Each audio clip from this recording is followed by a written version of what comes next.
بسم اللہ الرحمن الرحیم۔ یہ دیکھیں لکھے ہوئے ہے صحیح، آگے لکھا گلستان، پھر ترقی لکھا ہوا۔ یہ خوش خط نہیں ہے، اس میں کمی کیا ہے؟ یہ میں آپ کو خوش خط لکھ کے دکھاتا ہوں۔ صحیح میں دیکھنا، یہ سواد ہے تو سواد کا یہ ابتدائی حصہ ایسے بنانا ہے، یہاں سے باریک اور یہاں سے یہ فل قلم لگانی تھی، جس طرح یہ دیکھیں فل قلم لگی موٹی، ٹھیک ہے۔ آگے ہے آ رہی ہے تو ہے بنائیں گے ایسے، یہ نوک، یہ مٹائی میں ہاف بنانی، نوک کہیں بھی آ جائے تو یہ آگے یہ ہے تو یہ کا بھی یہ بھی حصہ دندہ ہاف مٹانا ہے، بنانا ہے، تو یہ آگے آخر میں پھر ہے آ رہی ہے تو یہ دیکھیں یہ ہے لفظ صحیح۔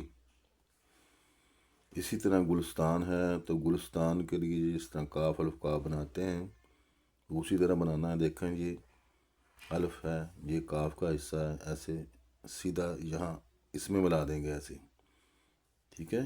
گلستان یہ بھی حصہ بنائیں گے اس طرح، اوپر دندہ، اور 3 دندے بنانے ہیں سین کے، اور یہ چوتھا دندہ بنائیں گے ہم تے کا،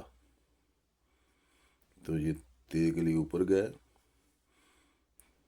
ٹھیک ہے۔ تو یہ سیدھا بنا دیا، یہ نون، یہ بن گیا گلستان۔ آگے ترقی ہے لفظ اس طرح تیر تر رے اس طرح بنانی ہے اس کی۔ یہ اگر قواف ہے تو اس میں ایسے گول کرنا ہے، ایسے نہیں بنا دینا اسے، ایسے اس میں سفیدی بنانی ہے، یہ غلط ہے۔ یہ دیکھیں جو ترقی، یہ آخر میں چھوٹی یہ آ رہی ہے تو یہ گلائی کر دیں گے اس کے، اور یہ نقطے بالکل ان کی نوکیں آپس میں ملی ہوئی ہوں، یہ دیکھیں یہ دیکھیں، ٹھیک ہے۔ اگر پسند آیا ہو تو لائک اور شیئر کریں۔ اللہ حافظ۔